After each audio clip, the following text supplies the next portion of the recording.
W-Eagle kami, di mapipigil sa pagbabalitang tumpak at tama. Buhay atenista, sa loob sa labas ng eskwela, ating ibibida lahat ng pera.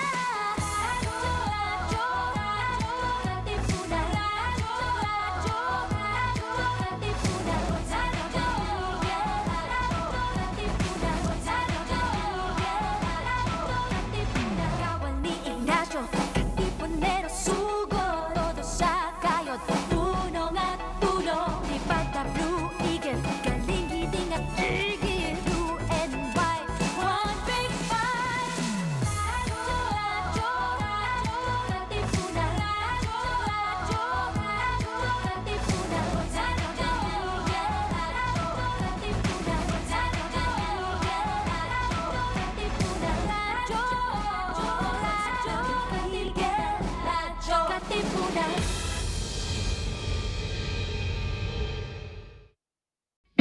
We are now on YouTube.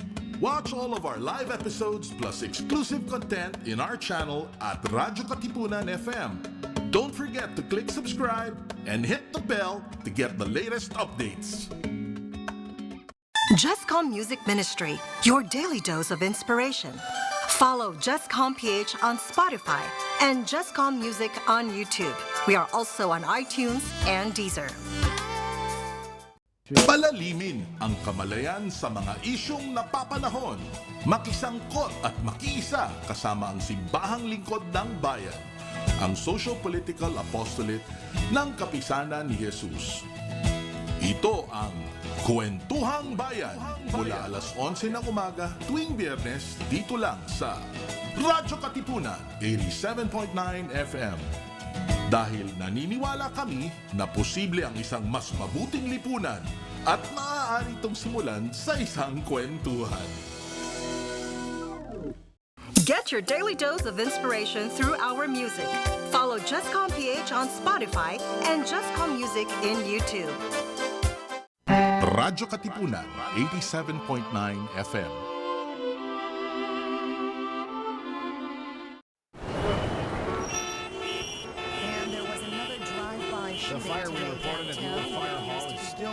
Do you sometimes feel confused or lost in the complications and complexities of life? Do you feel drained, listless, or exhausted from the daily burdens and responsibilities? Why not seek our campus ministers on air every Tuesday from 2 to 3 in the afternoon? Listen to our counselors from the Loyola School's Campus Ministry Office as they ground our lives in our faith, in our school's spiritual tradition. Campus Ministers on Air. Be guided, be inspired, be blessed. Listen to our Campus Ministers on Air. Radyo Katipunan 87.9 FM. We are now on YouTube. Watch all of our live episodes plus exclusive content in our channel at Radyo Katipunan FM. Don't forget to click subscribe and hit the bell to get the latest updates. Jesuit Music Ministry, your daily dose of inspiration. Follow jescom.ph on Spotify and Jescom Music on YouTube. We are also on iTunes and Deezer.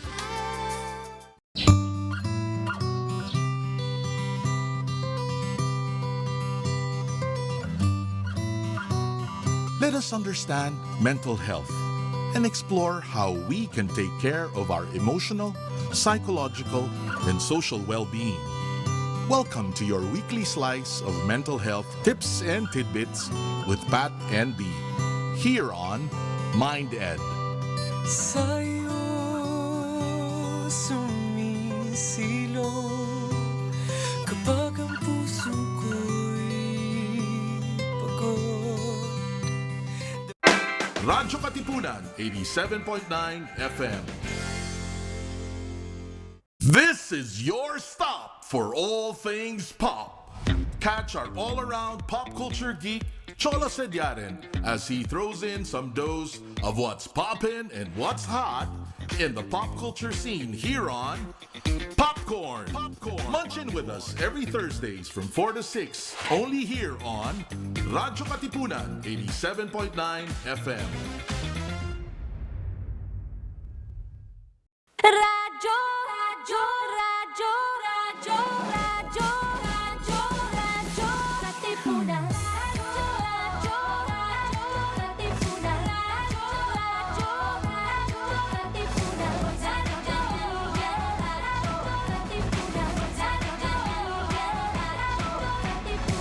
Radyo, katipunan. Radyo, katipunan.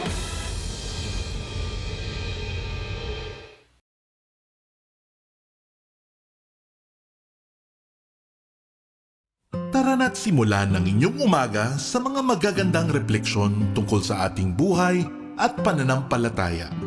Kasama sina Cardinal Luis Antonio Tagle ng Manila, Father J. Boy Gonzales at Father Nono Alfonso ng Kapisanan ni Jesus, Father Cali Llamado ng Manila Cathedral at Binibining Risa Singson Kaupeng ng Light of Jesus Community dito sa Kapit Pandasal sa Radyo Katipunan 87.9 FM. Hiwalay na! Split na! Kanya-kanya na. Magandang araw po, magkapit pandasal muna tayo. Ako po si Father Nono.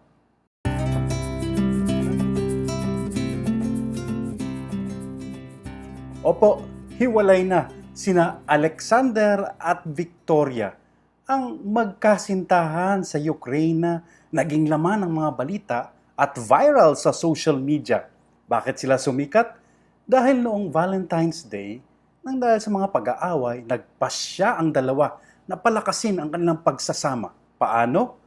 Literal na pinosasa nila ang isa't isa para lagi raw magkasama. Mula umaga hanggang gabi, sa trabaho at sa bahay, sila'y magkasama. Pati sa pagkain, sa pamamaligo, at syempre, pati sa paggamit ng banyo, magkasama. Yan ang literal na inseparable. Di mapaghiwalay. Pero laking gulat ng mundo nang inanunsyo noong isang araw ng dalawa na tapos na ang kanilang social experiment. Pagkatapos ng 123 araw, 123 days, tinanggal na nila ang mga posas at nagpasyang tuluyan ng maghiwalay. Sabi ni lalaki, as usual, nasasakal siya. Pero nakakagulat yung sinabi ng babae. Anya, magkasama nga kami physically pero parang wala rin. Ni hindi ko narinig sa kanya mga salitang I love you o I miss you. Wow! Naalala ko tuloy yung kasabihang friendship is not being present with someone but being present to someone.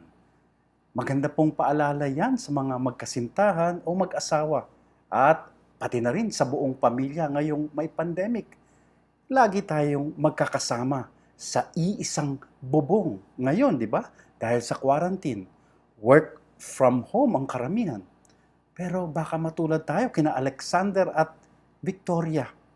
Magkasama nga sa isang lugar pero hindi naman talaga naroroon para sa isa't isa. Pagdasal po natin naway tunay nga tayong kapiling ng ating mga mahal sa buhay, sa puso, sa isipan at kaluluwa. Amen.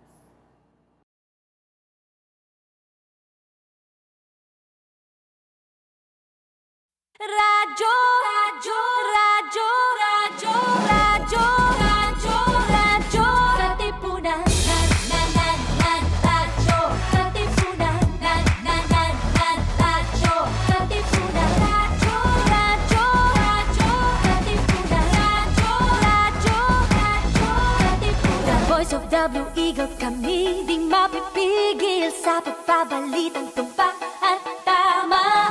Buhay atin sa labas ng eskwela, ating ibibida lahat ng eskwela.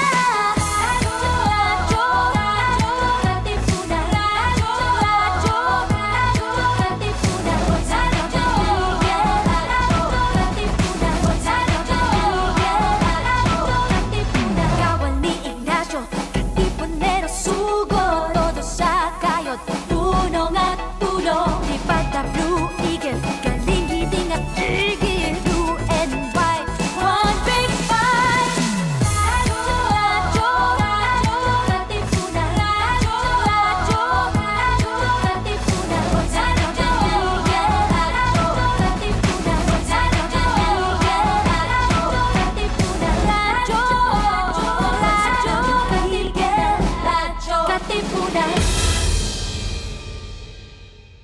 mamangha sa lalim at ganda ng ating kultura at diwang makabayan sa mga salita at pahina.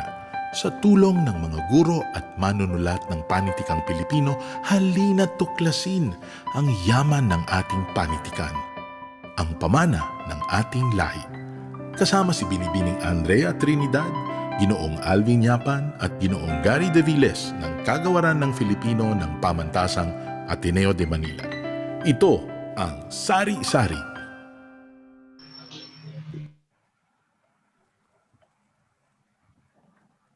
Okay. Magandang tanghali, narito muli tayo sa isang oras ng talakayan ng panitikan at kulturang Filipino. Ako po si Gary De Viles. Ako naman po si Alvin Yapan. At ako po si Ann Trinidad. Para po sa pagbubukas natin ng ating ika-4 na season na napapamagat ang usapang fandom, makakasama po natin ang kinatawan ng fans club ng ilan sa mga pinag-usapang boys love ng Pilipinas. Bahagi po ng ating kwentuhan ngayong umaga sina Ryan, Carl, Mikel, Mika, Precious, Foods and Ice para usisain ang paghanga sa likod ng tagumpay ng mga palabas na Gameboys gaya sa pelikula at Boys Love Now.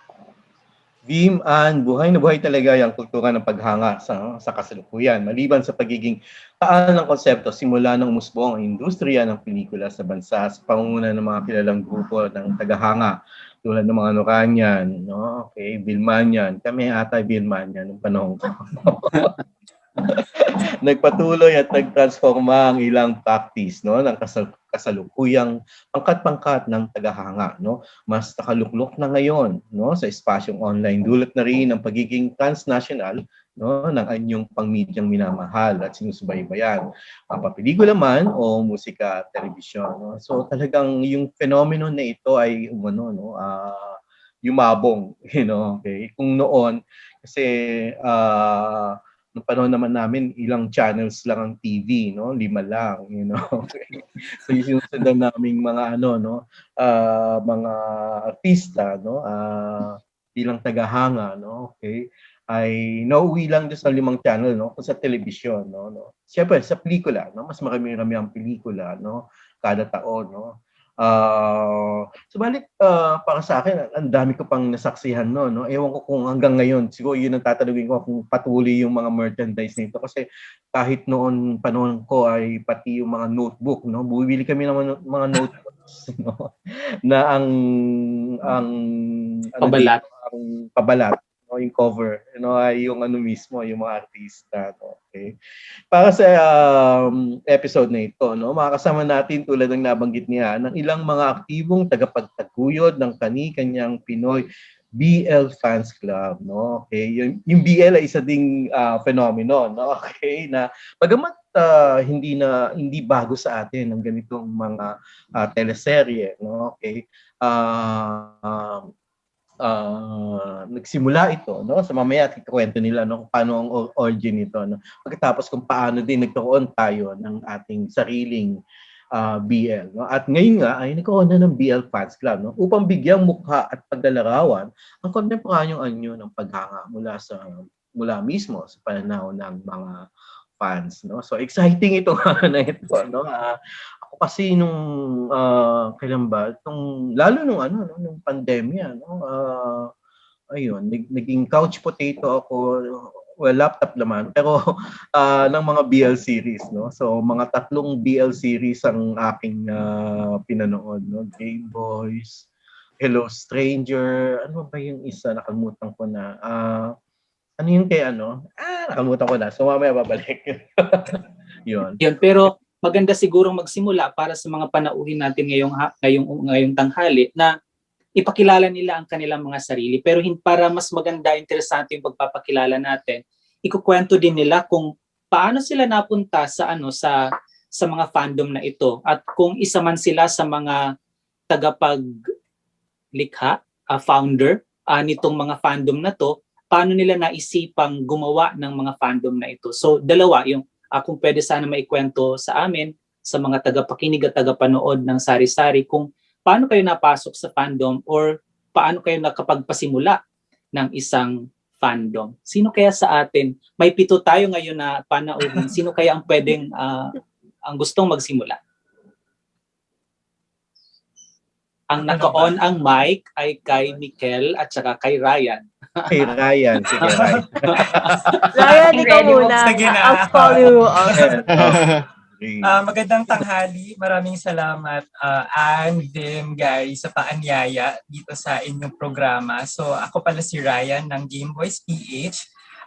Nagsimula ako as a fan nung pagsimula din nung serye or yung BL nung Gameboys. So, that was May 2020. So, ito yung panahon ng pandemya na walang TV, parang walang mga bagong nagkaroon ng parang lack of content na natigil yung mga production, yung mga naapektuhan maraming industriya. So also tayo din, we're personally affected nung pandemic. So ito, merong parang outlet, may nadiskubre na ako personally sa YouTube, yung Gameboys. So viral ito parang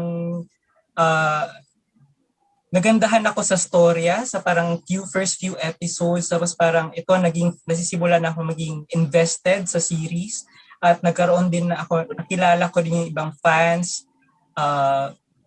Yun, at doon na nagsisimula yung fandom. So actually at that time, wala pa talagang official fandom kasi bago po itong BL na genre. Kasi ito nagsimula sa Thailand, sa ibang bansa, pero wala pa talaga sa Pilipinas at that time, nung last year. So it's something new, it's experimental na nabanggit din ng mga producers na they were just trying a new genre. Hindi nila alam kung papatok ito sa masa. At ito nga, naging big ito sa audience and maraming nakarelate. So kaya iyon. So later na siguro yung pagsimula ng paano mo natuklasan, Ryan, yung fandom ng Gameboy? Nagsimula ito kasi medyo fan na ako ng mga Thai BL. If you're familiar with yung Together series, tsaka even before, fan na rin ako, nanonood na rin ako ng mga Thai BLs and other Asian BLs. So medyo hindi na bago ito sa akin. But this time, may Pinoy na BL. So parang ito, wow, mukhang maganda to. At I wanna support this kasi it's something that we, sa atin naman. Hindi kayo, so may tanong lang ako, sorry. Hindi pa kayo nabitin nung mga, kasi may lang ito, di ba? Talagang parang part talaga yun ng iba pang mga BL series talaga, kahit sa Thai. Pang ganon. Yun. Oo, bitin siya. I think yung format din ng Gameboys is binibitin niya every episode like may parang cliffhanger talaga. So for sure every week aabangan mo talaga anong mangyayari. So ganon, napaka-exciting at that time. Yeah. Mikel? Yes. So ako naman, my experience kasi, I'm actually more of a GL fandom because it's a story I can really relate to. And my fandom, Pearl Next Door, is actually in the same universe as Gameboys. So if you're able to follow Gameboys, a character named Pearl had her own spin-off, and that's doon siya nagsimula lahat basically. Tapos natuklasan ko yung fandom mga November na, di ba? Around November nag-air yung pinakaunang episode ng Pearl Next Door. Tapos because of gawa nun, ayun, doon ako parang naging very invested because minsan ka lang makita ng GL tapos yung setting pa na sa Pilipinas. And as someone na part ng community ng LGBT, parang sobrang nakakataba ng puso na yung kwento mo andun na sa media and you're basically represented na. Yun yung pinaka parang founding nung sa Pearl Next Door. And from Gameboys to Pearl Next Door, doon lang makilala yung fandom ng Gameboys.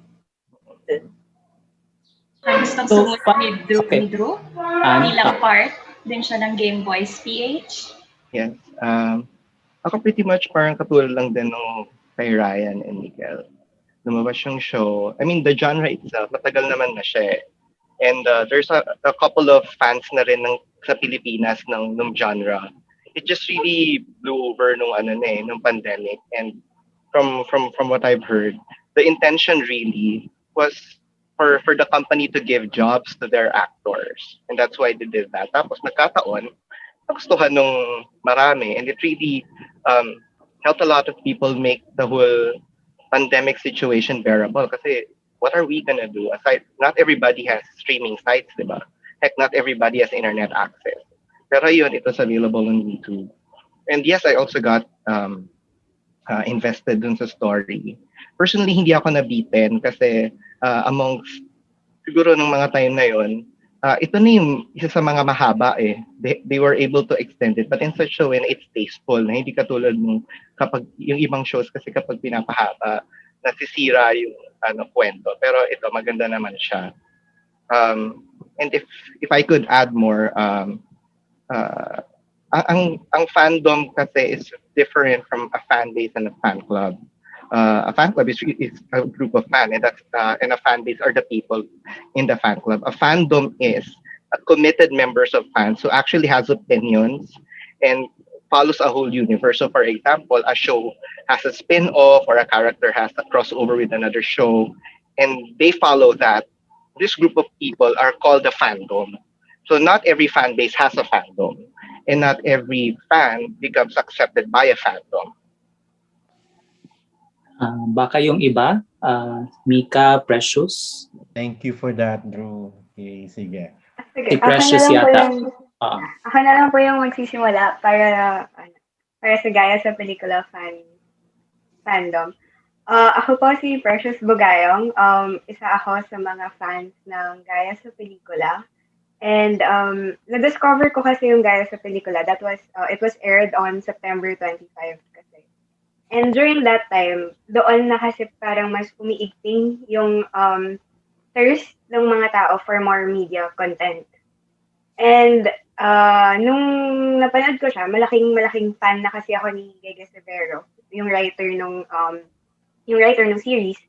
At nakita ko yung passion and yung kagustuhan na magkaroon ng magandang representation yung mga istorya ng mga LGBTQIA community. And from there, yun yung naging parang entry point ko to discover the wonderful world of, BL media. It was gaya sa pelikula, and from there, nanood na ako ng Gameboys, nanood na ako ng Hello Strangers, ng Boys Lockdown. So, in a way, na-open na rin ako sa iba't ibang fandoms, kumbaga, ng mga iba't ibang media content na nagre-representa ng mga iba't ibang storya ng mga or representation ng mga tao or ng mga LGBTQIA community. Tapos yung isang tanong kasi is about being a founder, 'di ba, ng fan club. Pangpang OFC kasi it was founded by me and by Mika Cuevas. We Congrats. We did, yeah, thank you. we founded it, or parang sinimulan namin siya kasi nakikita namin yung opportunity na magkaroon ng isang love team na hindi heterosexual, kumbaga. Na baka naman siguro kapag tinayo natin to, magkaroon ng posibilidad na magkaroon pa ng mas maraming love team na hindi lang heterosexual, na magkaroon ng elikoy, na magkaroon ng, 'di ba? So in a way, parang gusto rin namin na i-break yung barrier na yun sa mainstream media, lalo na't marami sa atin ang sumusuporta ng ganitong klase or nagkukonsumo ng ganitong klase media. So that's how we envision Pangpang OFC noong ginagawa pa po namin. Si Mika. Ayun, hello po. Maraming salamat sa imbitasyon na makasama po kami dito sa talakayan nyo ngayong tanghali.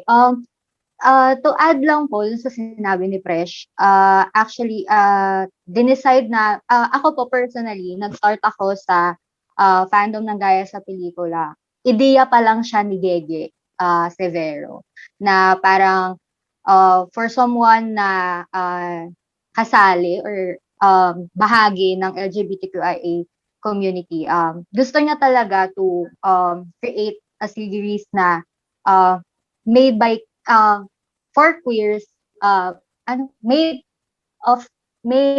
by queers for queers people. So Yun, nasubaybayan ko siya nung mga panahon pa lang na nasa Wattpad pa lang siya. Sinusulat pa lang niya yung mga ilang bahagi ng kwento. And hanggang sa nag-develop na siya and nagkaroon na ng production, ganyan. So, kumbaga nasa umpisa pa lang, parang around August, June, ganyan, nandun na ako. Pero parang ako kasi as someone na heterosexual, na parang gusto ko lalong matutunan kung ano yung pinagdadaanan ng komunidad. And mas maintindihan ko yung kwento nila. Kaya ako sinubaybayan yung gaya sa pelikula. And true enough, marami akong natutunan. And kaya din namin ginusto na simulan yung Papang OFC dahil gusto namin kasi parang tinuro sa amin ng gaya sa pelikula na hindi natatapos ang laban and kailangan namin to ilabas sa labas ng palabas. And kaya po namin siya in-start is para kahit natapos na yung series, yung laban ng komunidad is magpapatuloy and hindi lang kaming mga nakanood, mas mag-multiply pa yung mga tao na mas makakaintindi sa komunidad na meron yung LGBTQ community. So yun po. Follow up lang, Mika. So ibig sabihin nung panahon ng Wattpad, wala pang fandom noon. Yung fandom ay noong naging show na siya. Yes po, opo.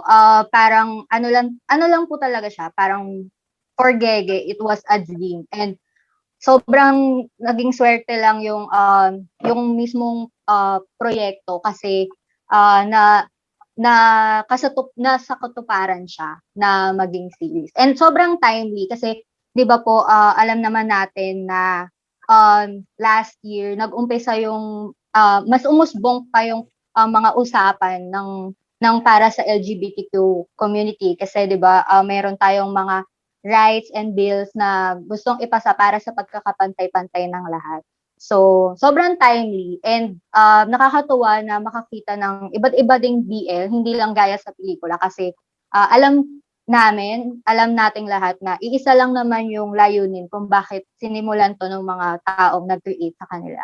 So, yun po. Okay, with that, punta tayo sa Boys Lockdown. Sino gustong mauna kay Booz at Ice? Ano po? Si Booz na.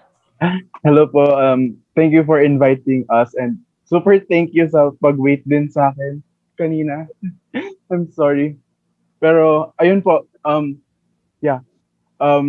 naging fan ako ng Boys Lockdown because of Ali, yung isa sa mga bida.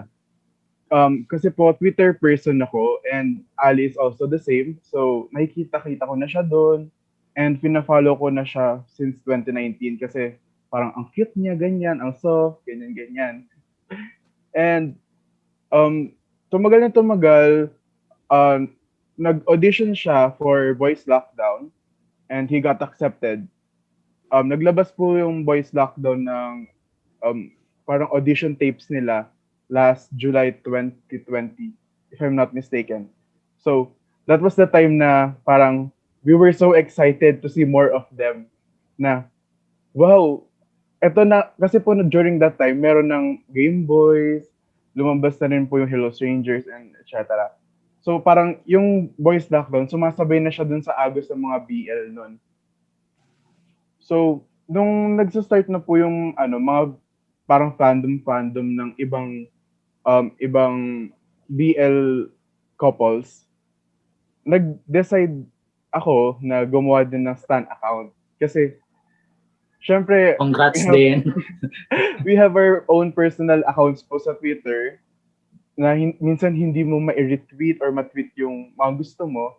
So, gumawa po kami ng separate account for Boys Lockdown content. And for that, gumawa na rin kami ng sarili naming group.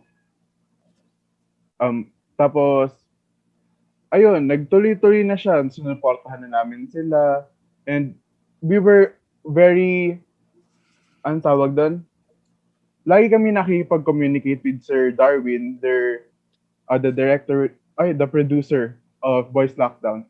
Para alam namin wala kaming mamimiss na anything about them.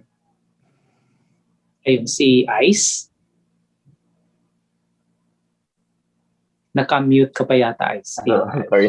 Good afternoon po and thank you po for inviting us. So, yung sa amin po sa Boys Lockdown. So, it really starts with a few people po. So, yun, katulad nga po ng nabanggit ni Boost kanina. It started with the fan account.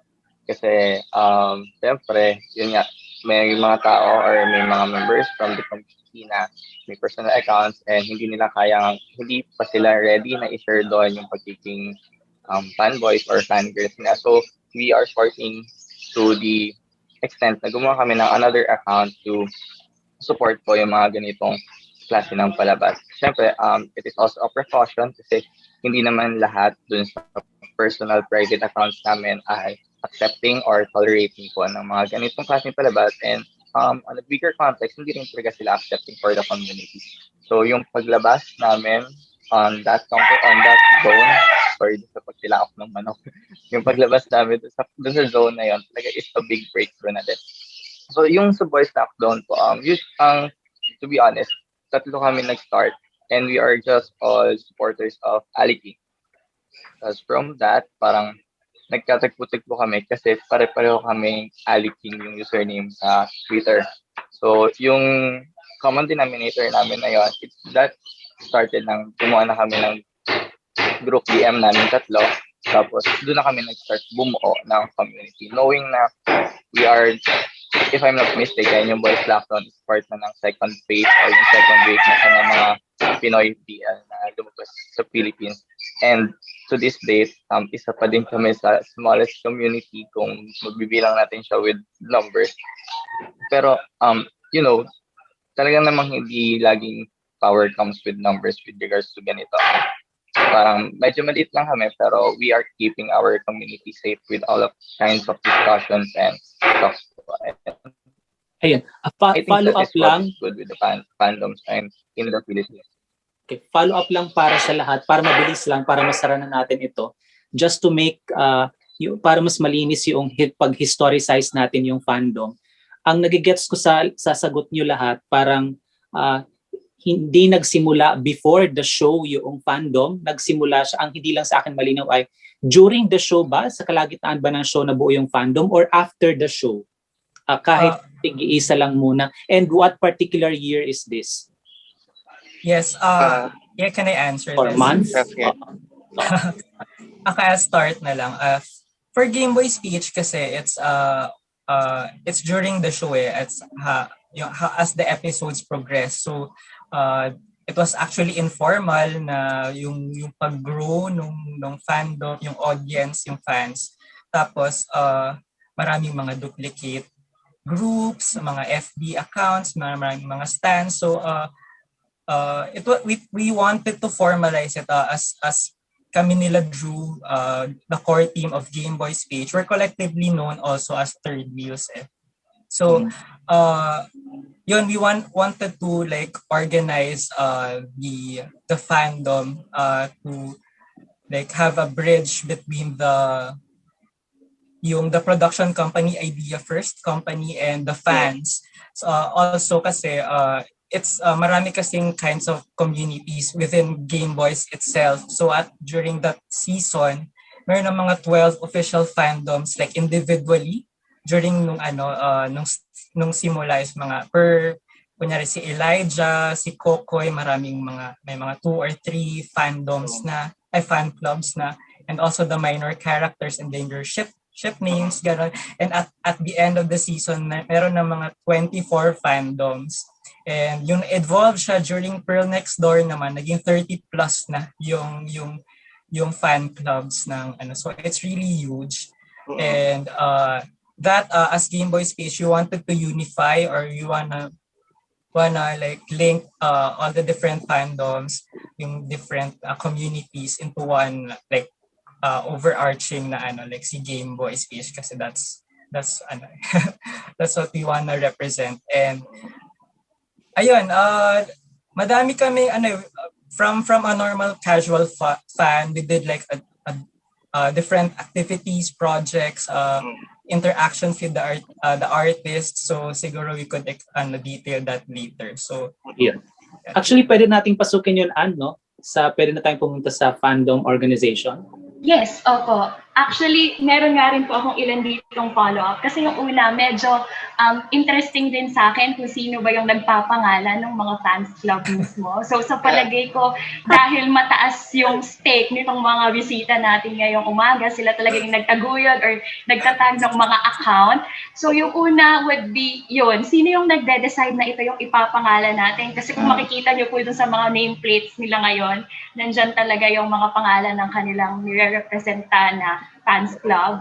Tapos wala, yung proseso siguro ng pagdedesisyon, kung pag-finalize na ito yung name natin. Then eventually yung branding siguro mismo ng account. Kasi nga, kagaya ng nababanggit kanina ni Booz and Ice na may mga personal na individual na pinipili talagang bumuo ng mga stan account, di ba? Pero feeling ko iba yung level ng involvement nitong mga bisita natin ngayon. Dahil hindi lang basta-basta stan account na for personal use yung kanilang binubuo, kung hindi for community. So, naisip ko lang na paano ba yun? Paano yung proseso?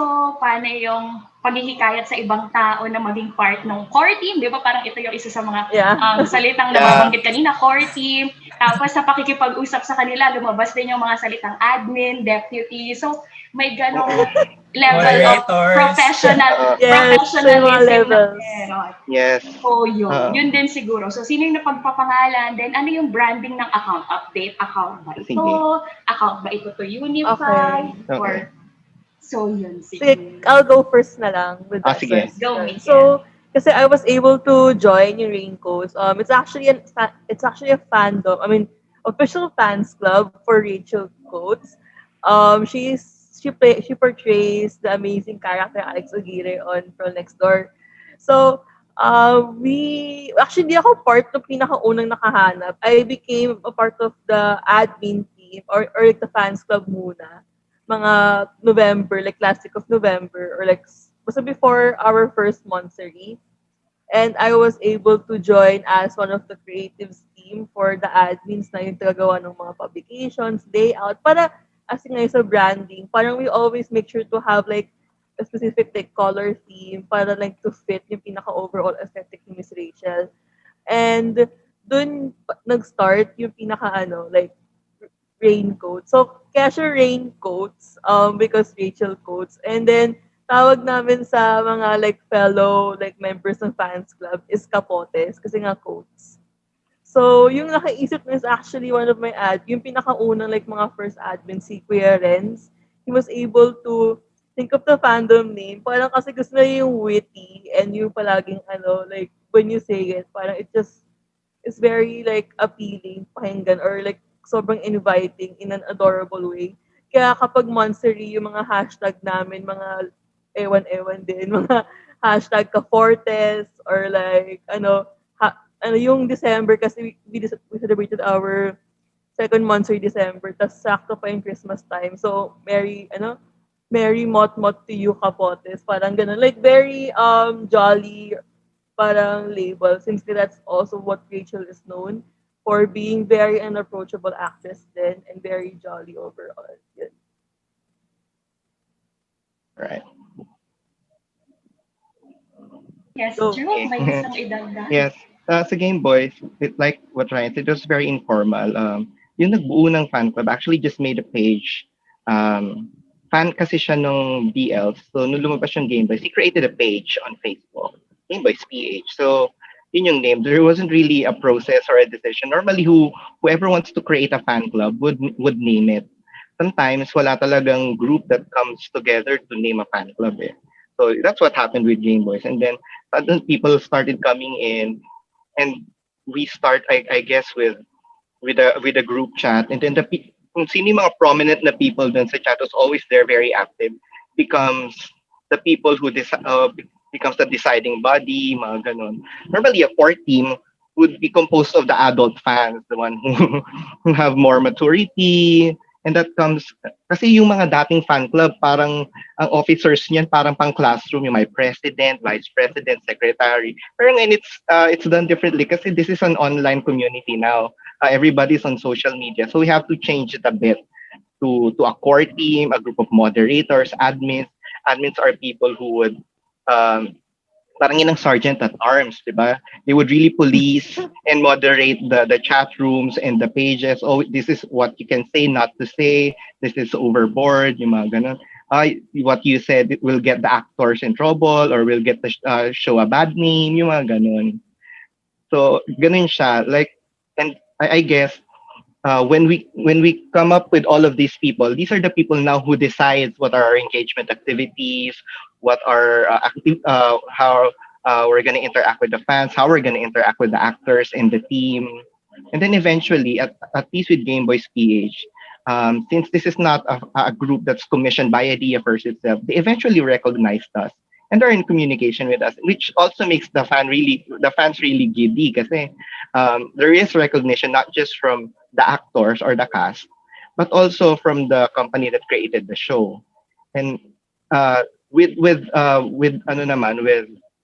fan clubs for actors, ganun din yun eh. Kung sino yung mga fans nitong artista na to, would come up with the name. Like there's Elijah Nation, there's Jelonatics, there's Kokoy Nation, Kokoy's Angels, and they would also have a name for their group. Like Kokoy calls all of his fans Kolokoys, but individually, like his fan clubs, like si Kokoy Crunch, they call their groups the member Cereals. Si Kokoy Global, ganun din, Kolokoys pa rin sila, yung mga ganun. Jelonatics would call the members babies ni Jello. Ganun. And the very same way, yung mga RainCoates are called Kapotes, Iana's fans are called Cookies. Follow up lang, Drew. Sino ang nag-reach out kanino? Yung fandom ba sa producers o yung producers ba sa fandom? Pareho. It really, kung sino nang mauna dyan eh. Like for example, like kung gusto mo na talagang ma-reach out yung group, like very passionate fans would already message kapag nahanap nila yung social media nung kung sino man who's an authority. But like for Ryan, in his case, siya yung ni-reach out ni Direct Percy eh. Ako naman, ako yung ni-reach out ni Nestor. Well, although we were already in communication, casually. Pero ngayon, it just grew. Sometimes it grows from a conversation into something like, ito na, let's get down to business with the show and the fan club. Or let's just talk about the show and let's talk about how we appreciate it. Mga ganun. Yeah, if I may add din, during the course of the season din ng Gameboys, yung generous kasi yung the idea first in recognizing the fandoms and the fan base that they have. So they reach out to the different communities. There's also the official fan clubs, meron ding reactors community who do reaction videos, they watch them. And actually the fans have a voice because they really listen to the feedback or to their mga reaction, yung mga comments nila on how to improve the show as they go along. And yun nga, they're very involved in with the fans. So yeah, it's reciprocating each other. It's a two-way street.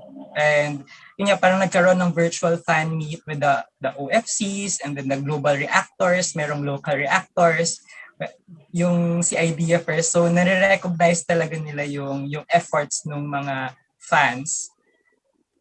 Ako siguro yung follow-up ko kasi is from what I gathered is usually either yung fan ay nagmumula sa actors or issues, kasi pwedeng gano'n, no, na ang talagang nakita ay these are stories or themes that resonate with me, so and I'm following this as an advocacy, so may mga ganong akong nakita, kaya nga nagkakaroon pa nga ng nagmo-morph, no? I mean, yung BL series nagsimula naman talaga sa iba, sa Thai. Tapos ngayon, ito na Pinoy. So mas natutuwa ngayon. So positive reinforcement itong pagiging fan nitong followers nitong ng Pinoy BL. Ang ko lang is uh, there are certain issues na parang medyo delikado. Halimbawa, paano kung yung actor, issue, halimbawa na sa BL na yung actor is not identified naman with the issues that I'm championing. Halimbawa na halimbawa may isang issue na gusto na sana ay yung nagpe-play nitong mga BL at GL ay identified na talaga sa ano, no? Kasi meron ding issue bawa sa sa artist, no, na minsan dehado yung yung mga identified mga LGBTQI identified actors sa mga palabas na ito. And then there's seemingly a dominance of straight people acting as gays or as lesbians, you know. So paano yun nare-resolve? Yun yung ano ko doon, no, na paano yun nare-resolve na ayoko nga yung maging fan nito, pero gusto ko yung gusto ko talaga yung Gameboy, pero hindi naman sila identified with my advocacy, no. So I see. Papasok pa ba ako dito o manggugulo ako o what? Siguro meron bang ganon? Gary, I guess they're allies. So it doesn't really matter if they're gay, queer, or whatever their sexual orientation is, because at the end of the day, acting is a job. So whoever these shows, they just don't put actors smack into the role and have them do it. There are auditions for this. So whoever could portray the role is the one who's fit to represent it. Kasi I guess it's part of the community. We're also fighting to break through the labels, rise above labels. So we should be the first people to be welcoming this. If we want to be welcomed as a community, we also do that with the one who's already there. In the very same way, parang alam nga namang kumuha kang ng isang surgeon na hindi naman talaga surgeon. Kumuha ka a person to represent you in court na hindi naman talaga lawyer. In the very same way, you can't get somebody to portray a role hindi porket he's from the community, he would be able, or he or she would be effective in telling the storyline, kasi acting is a job. It's also a skill. It's not about your preference. It's not about from what community you are. So I guess for Gameboys, ang bumuo naman nito is from the community. They have an eye. They could tell na tong straight na to kaya niyang i-portray, kaya niyang bigyan ng justice itong role na ito. Kaya niya yung effeminate na role, kaya niya yung paminta, yung mga ganun. Kaya niya yung binabae, kaya niya yung tibo, yung ganun. And all those terms na 'di ba? Kasi magkikwento ka ano ka nga, queer ka nga, pero you cannot, diba, convey the emotion, you cannot communicate the story. It's not gonna work. Hindi mo rin na-represent yung community namin, diba? Yung community natin. Yeah, so, I know. Oo, diba? Go ahead, Ryan, go ahead. Yeah, if I may add, kasi idea first is very, like the writers, Sir Ash, and like Direct Ivan, there are allies also. There are part of the community actually, you know. Sila mismo. So they shaped the story. So they were very sensitive in creating characters. Like, for example, Achilles was the effeminate character there. Nung lumabas siya, hindi naman siya effeminate, hindi naman siya gay, but he was able to portray effectively with sensitivity yung role niya as an actor. So it was a lot of effeminate people really resonated with his character. So yun, they're allies, and they're able to give the message effectively in terms of story, kasi ganun. Si Precious yata may gusto sabihin. Yeah. Can I just add?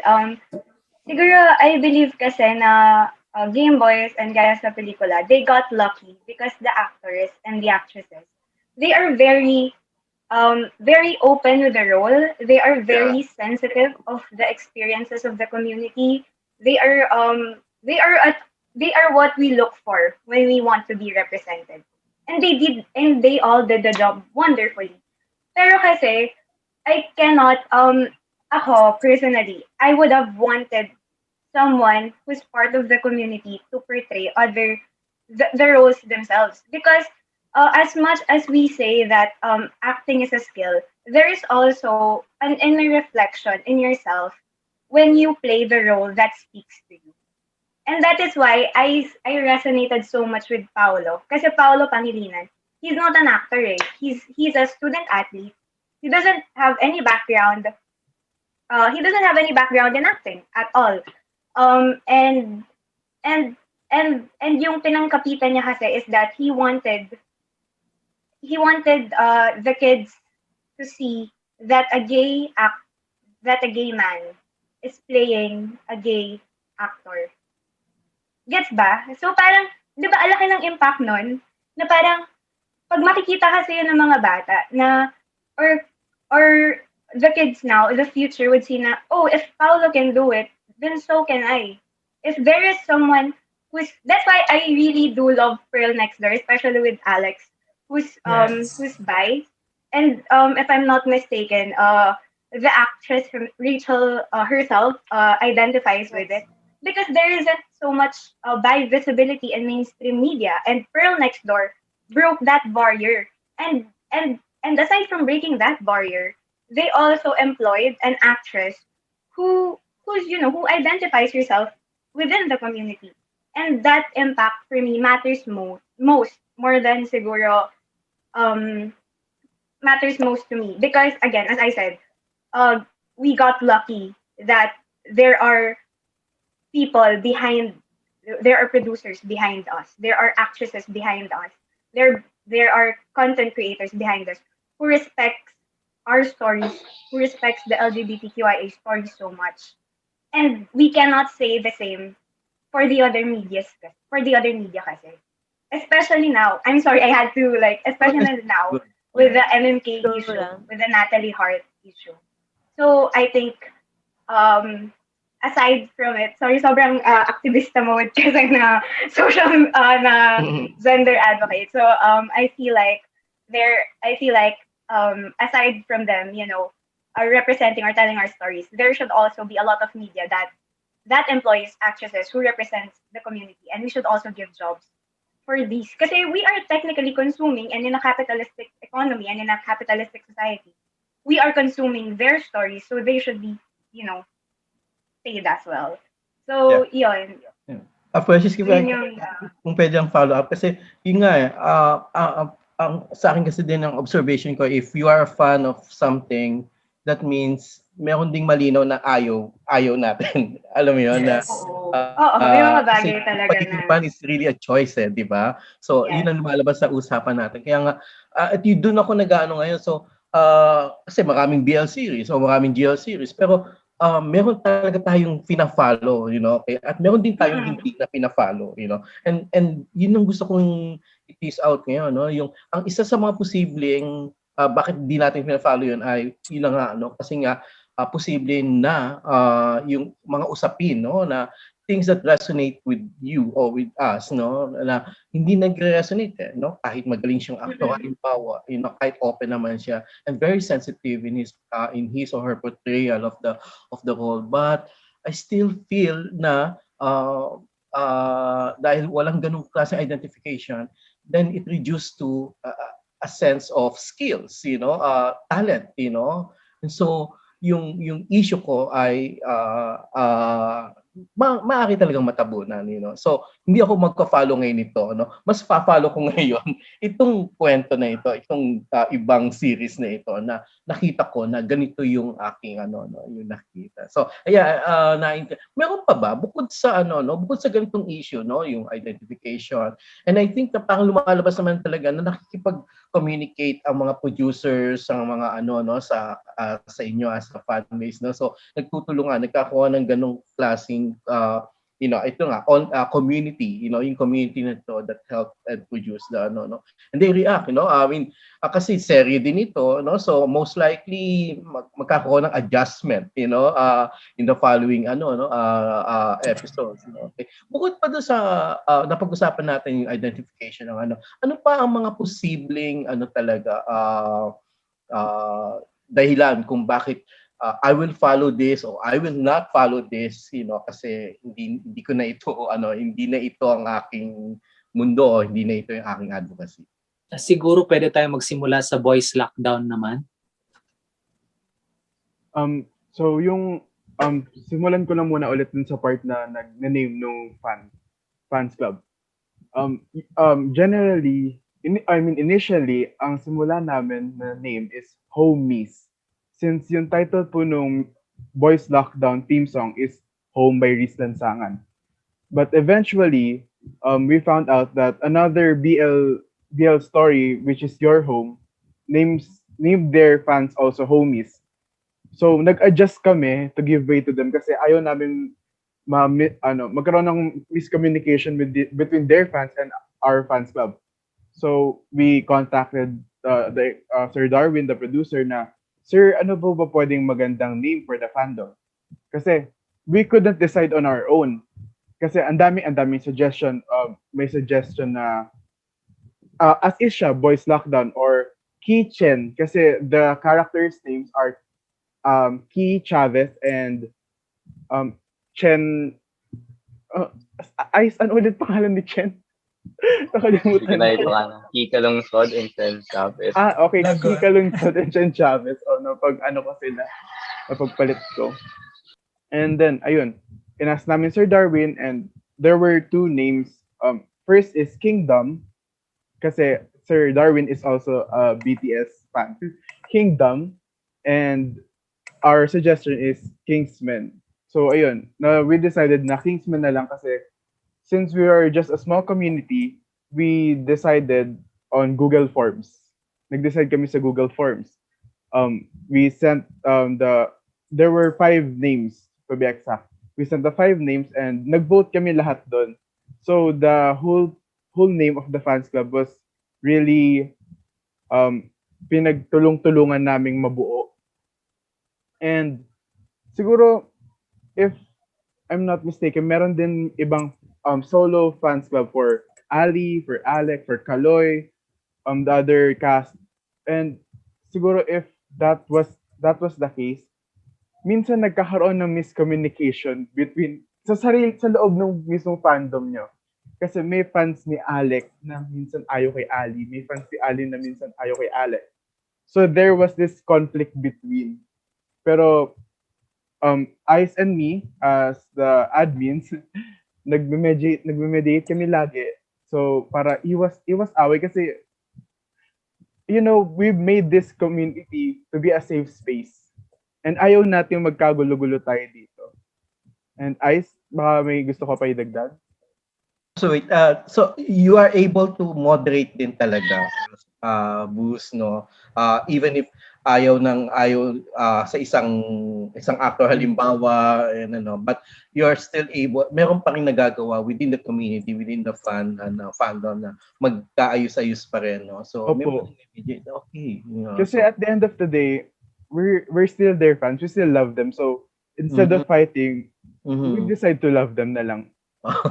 Okay, so cool. So nagkakaroon ng ganun din, nagkakaroon ng usap. So is there also parang a push? Meron bang talagang pushy na sa kanyang mga issue halimbawa do sa fan? Anong gagawin niya kung talagang very insistent siya? Kasi yung storya ganito, bakit very damaging na talaga. So paano 'yon? Nakikinig ba yung producer o sige tingnan natin mag-aano ba o mag-give in ba? Siguro dun sa part na yun, so may fan na talagang ino-off niya na lang talaga siya. Wala na. Okay, bye. Sige. Si Ice, kaya niya po sagutin niya. We had an experience like that. Yes, to be honest po, meron pa kami experience. May mga ganun. Ice. Sa fandom.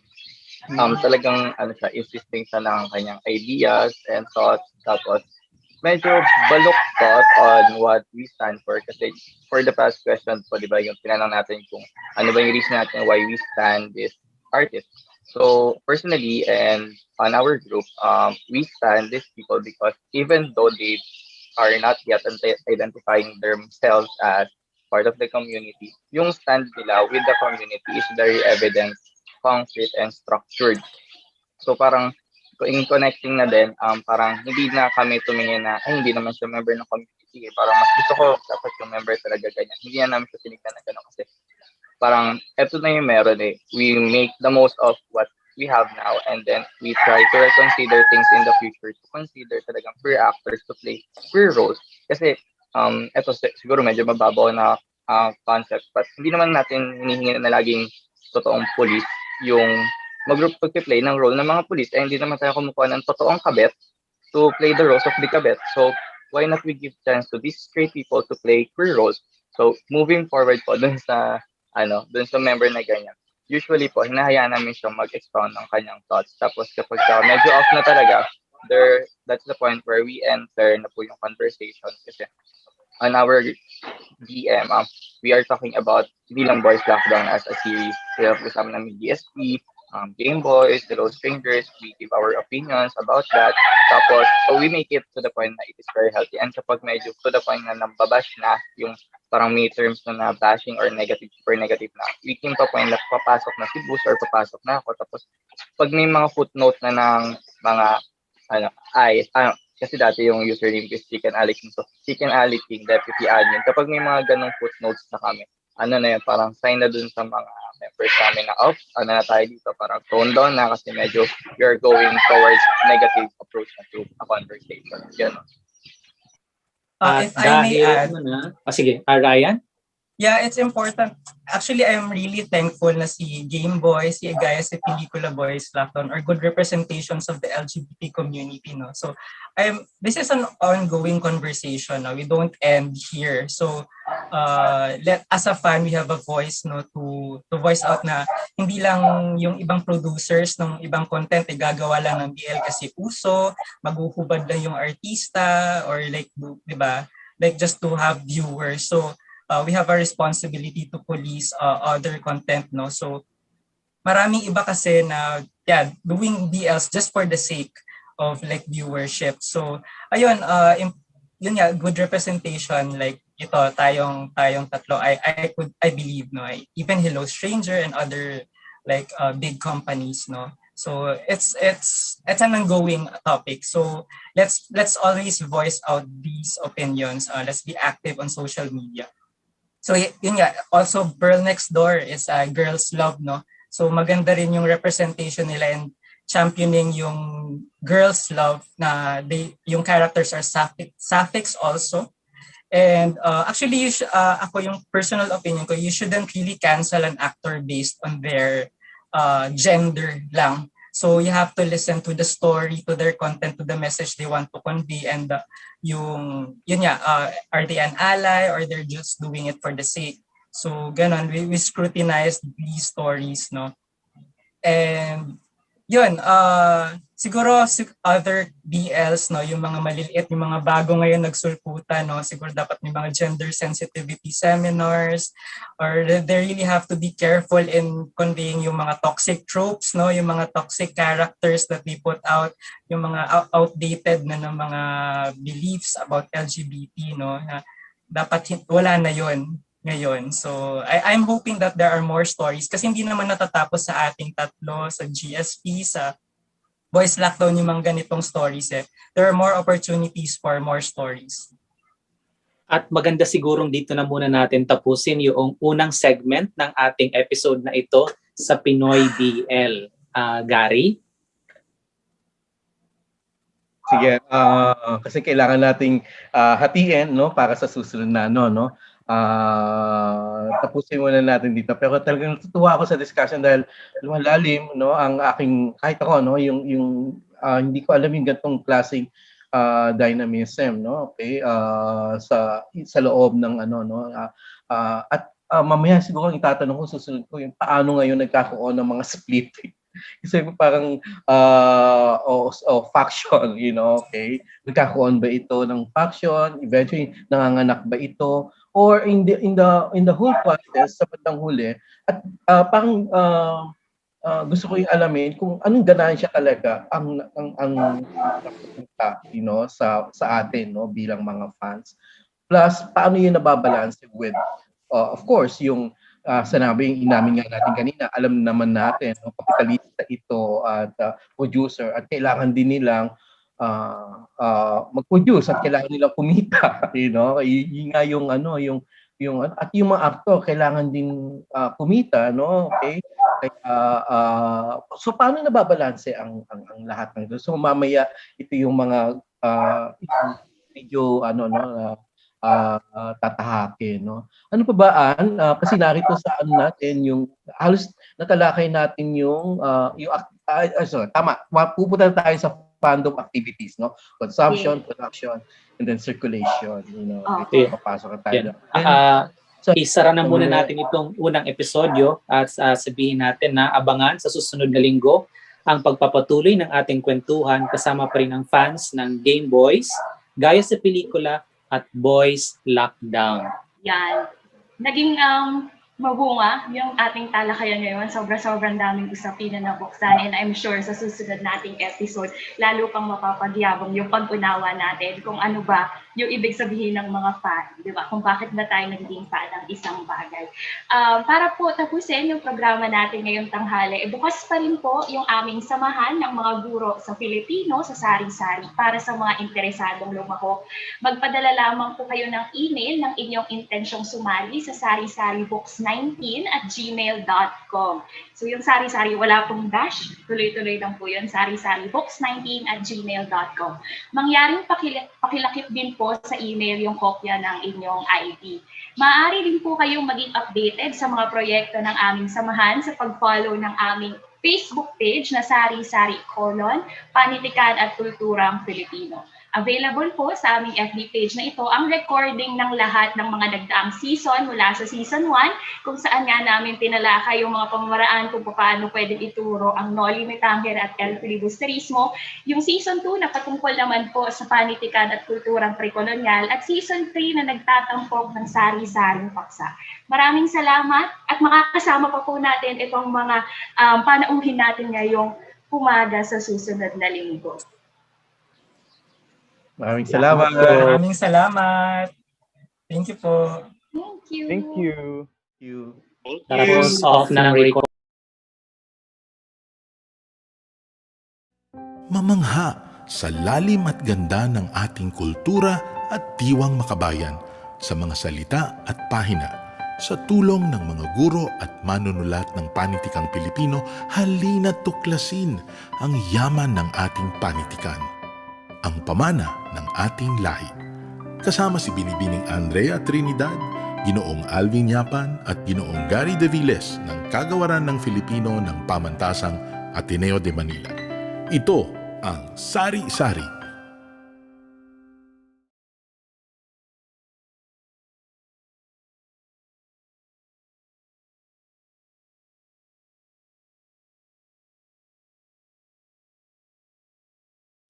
Radyo Katipunan, 87.9 FM.